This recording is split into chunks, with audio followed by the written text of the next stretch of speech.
कथा के तृतीय स्कंध में एक कथा आती है कि बैकुंठ में मां महालक्ष्मी को प्रवेश करते समय किसने द्वार पर रोक दिया था।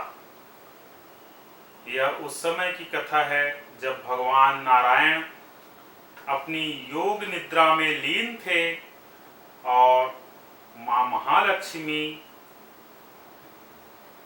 बैकुंठ से बाहर विचरण को गई थी। तो बैकुंठ के द्वारपाल जय और विजय मां परम सौंदर्यशालिनी मां महालक्ष्मी को द्वार पर ही रोक देते हैं और उनको प्रवेश के लिए वर्जित कर देते हैं।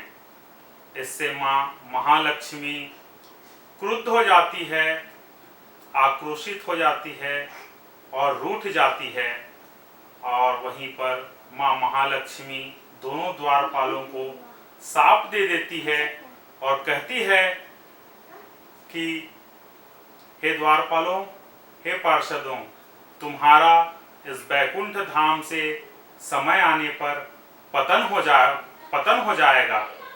और यही एक कारण बनता है कि जय विजय को दैत्य योनि में जन्म लेने का।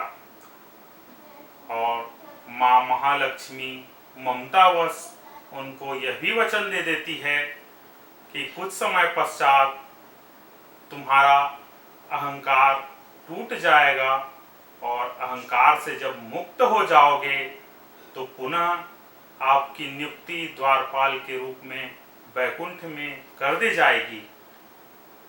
यहाँ पर मां महालक्ष्मी यही कहना चाह रही है कि जिनके मन में अहंकार भरा हो, किसी को कुछ नहीं समझते, यही तो घटना हो गई थी कि उन्होंने बैकुंठ की मालकिन मां महालक्ष्मी को द्वार पे रोक दिया। ऐसी धृष्टता कर बैठा, उसको तनिक भी ज्ञान न रहा कि ये बैकुंठ की अधिष्ठात्री हैं और मां महालक्ष्मी के कोप का भाजन करना पड़ा।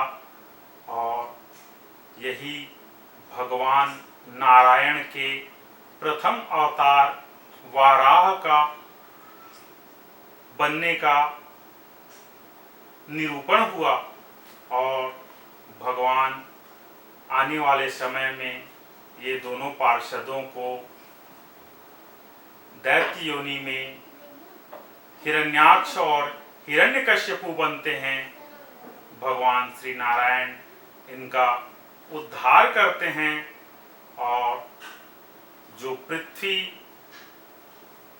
को हिरण्याक्ष रसातल में डुबा दिया रहता है, उसको भगवान वाराह अपने दोनों दांतों के मध्य उठाकर लेकर आते हैं और माता पृथ्वी को जल में स्थापित करते हैं।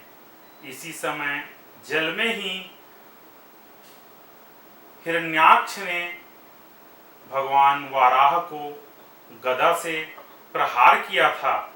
इसी समय भगवान वाराह के जो रोम थे वो टूटकर पृथ्वी पर गिरे और कुश के रूप में, घास के रूप में उत्पन्न हुए, जो आज पूजा अनुष्ठान में कुश को उपयोग में लिया जाता है। इसीलिए लिया जाता है कि वे भगवान वराह के रोम हैं और इसी कारण तो आज उस पवित्र कुशा का उपयोग, चाहे वो पितृतर्पण हो, चाहे शिव जी का रुद्राभिषेक हो या किसी अन्य धार्मिक अनुष्ठान में, कुशा की बड़ी महिमा है। जय जगन्नाथ, राधे राधे।